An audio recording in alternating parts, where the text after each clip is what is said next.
भक्तों, ओम नमः शिवाय। श्री शिवाय नमस्तुभ्यं। जय श्री महाकाल। जी हाँ भक्तों, क्या आपका भी जो बच्चा है उसका जो मन है वो पढ़ाई लिखाई में बिल्कुल भी नहीं लगता?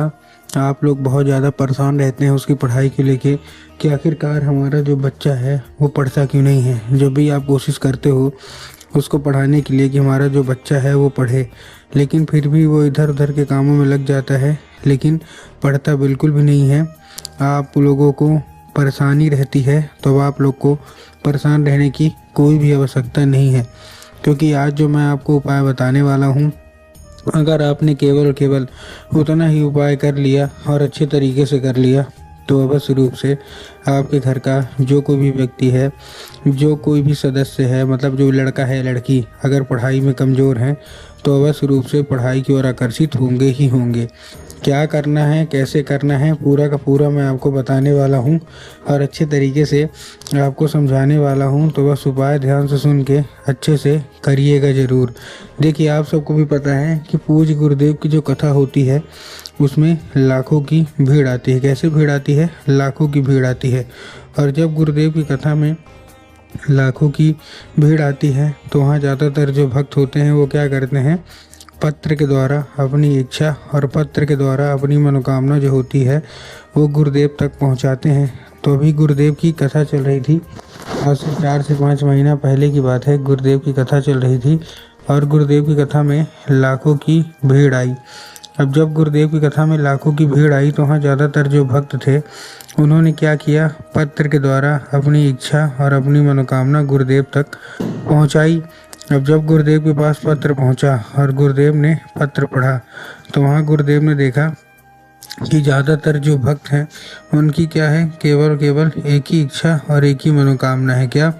कि गुरुदेव, हमारा जो बच्चा है ना उसका जो मन है वो पढ़ाई लिखाई में बिल्कुल भी नहीं लगता। हम लोग बहुत ज़्यादा परेशान हैं उसकी पढ़ाई को लेके कि आखिरकार हमारा जो बच्चा है वो पढ़ता क्यों नहीं है। जब भी हम उसको पढ़ाने के लिए बैठाते हैं तो कहीं घूमने चला जाएगा, कहीं खेलने चला जाएगा, कहीं कुछ करेगा, कहीं कुछ, लेकिन पढ़ेगा बस बिल्कुल भी नहीं। तो कृपया करके कोई उपाय बता दें ताकि हमारा जो बच्चा है वो अच्छे तरीके से पढ़े और अच्छे तरीके से आगे बढ़े। अब जब गुरुदेव ने ये देखा तब गुरुदेव ने 2 से 3 उपाय बताए और कहा, केवल और केवल ये उपाय कर लेना, तुम्हारा जो भी बच्चा है जिसका भी मन पढ़ाई लिखाई में नहीं लगता ना, अवश्य रूप से उसका जो मन है वो पढ़ाई की ओर आकर्षित होगा ही होगा। अब जैसे ही गुरुदेव ने उपाय बताया तो लोगों ने जा जाके इस उपाय को घर में करना शुरू कर दिया। अब जैसे ही लोगों ने जा जाके इस उपाय को घर में करना शुरू कर दिया, वही लोग गुरुदेव की कथा में मात्र 1 से 1.5 महीने के बाद वापस आए। अब जब वही लोग गुरुदेव की कथा में वापस आए तो उन्होंने क्या किया, फिर से एक बार गुरुदेव को पत्र लिखा। लेकिन ये वाला जो पत्र था ये गुरुदेव को धन्यवाद के रूप में पत्र था कि गुरुदेव धन्य हो आपका, आपके द्वारा बताया गया उपाय हमने कर लिया है, हमारी सारी इच्छा सारी मनोकामना जो है वो पूरी हो गई है, आपका कोटि कोटि धन्यवाद। तो देखिए, जो लोग भी मेरी आवाज़ अभी सुन रहे हैं ना, अगर आपको भी जानना है कि आखिर ऐसा कौन सा उपाय है जिसको करने मात्र से जो बच्चे होते हैं वो बिना कुछ बोले बिना कुछ कहे केवल केवल पढ़ाई ही करते हैं, तो चलिए हम बताते हैं आपको आज की इस वीडियो के माध्यम से कि आपको करना क्या है।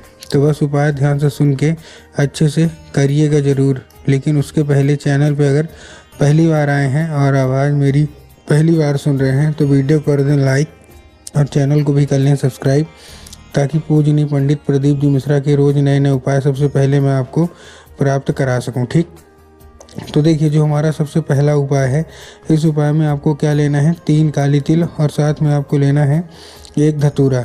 3 काली तिल ले लिया, 1 धतूरा ले लिया। अब ये लेने के बाद देखिए, सबसे पहले तो काली तिल और काली मिर्च में ना बहुत सारे लोग कन्फ्यूज़ होते हैं कि काली मिर्च क्या है, काली तिल क्या है, हमको थोड़ा साफ साफ बताओ। तब गुरुदेव ने साफ साफ बताया है कि आपको क्या लेना है, केवल और केवल आपको लेना है काली तिल, साथ में 1 धतूरा, और ये लेके अपने बच्चे के हाथ में देके उसको भेज दीजिए कहाँ, सीधा सीधा शिव मंदिर। अब जैसे ही आपका बच्चा शिव मंदिर पहुँचेगा, शिव मंदिर पहुँचने के बाद उसको बोलिएगा कि दक्षिण दिशा में खड़ा हो जाए और उत्तर की ओर अपना चेहरा कर ले। अब देखिए, दक्षिण और उत्तर में ना बहुत सारे लोग कंफ्यूज होते हैं कि दक्षिण क्या है, उत्तर क्या है, हमको थोड़ा साफ साफ बताओ। तब गुरुदेव ने साफ साफ बताया है कि आप जिस भी शिव मंदिर जा रहे हैं उस शिव मंदिर का जिधर साइड जलाधारी हो, आपको अपना चेहरा उधर साइड करके खड़े हो जाना है। ठीक, खड़े हो गए।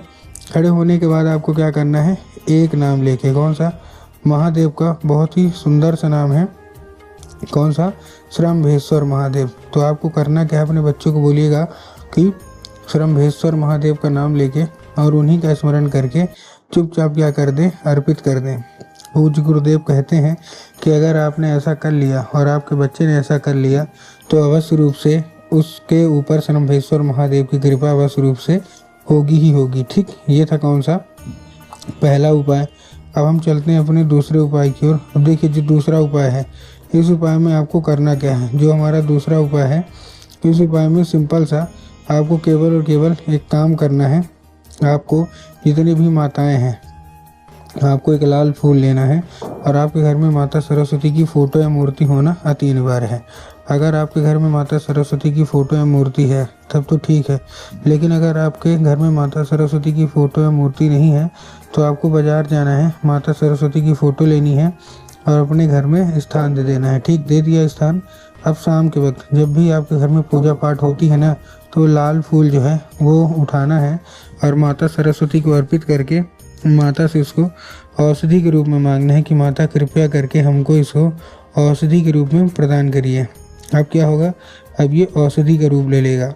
ठीक, अब उसी रात जब आपका बच्चा अच्छे तरीके से खाना पीना खा के सो जाए तो आपको लाल फूल उठाना है और अपने बच्चे के माथे पे 2 से 3 बार आपको क्या कर देना है, फेर देना है। पूज्य गुरुदेव कहते हैं कि अगर आपने ऐसा कर लिया तो उस फूल के जरिए स्वयं माता सरस्वती उसके दिमाग में प्रवेश कर जाएंगी। ठीक, ये था कौन सा, ये था हमारा दूसरा उपाय। अब हम चलते हैं अपने तीसरे और आखिरी उपाय की ओर। अब तीसरा और आखिरी उपाय में आपको देखिए क्या करना है, आपको एक पान का पत्ता लेना है और पान के पत्ते के ऊपर आपको शहद का लेपन कर देना है। कैसे लेपन करना है, शहद का। अब जैसे ही आप शहद का लेपन करेंगे, किधर साइड करना है, चिकने साइड, जो चिकना भाग होता है ना उधर साइड ही करना है शहद का लेपन। अब करने के बाद आपको क्या करना है, वो पान का पत्ता अपने बच्चे के हाथ में देके उसको भेज दीजिएगा कहाँ, सीधा सीधा शिव मंदिर।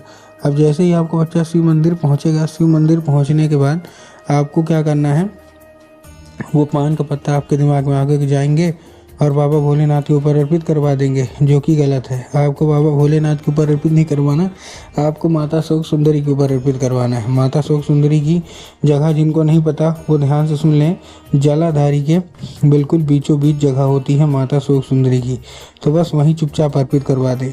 1 से 1.5 महीना कर लीजिए, अवश्य रूप से सारी इच्छा, सारी मनोकामना जो है वो पूरी होगी ही होगी और आपका बच्चा पढ़ाई की ओर आकर्षित होगा ही होगा।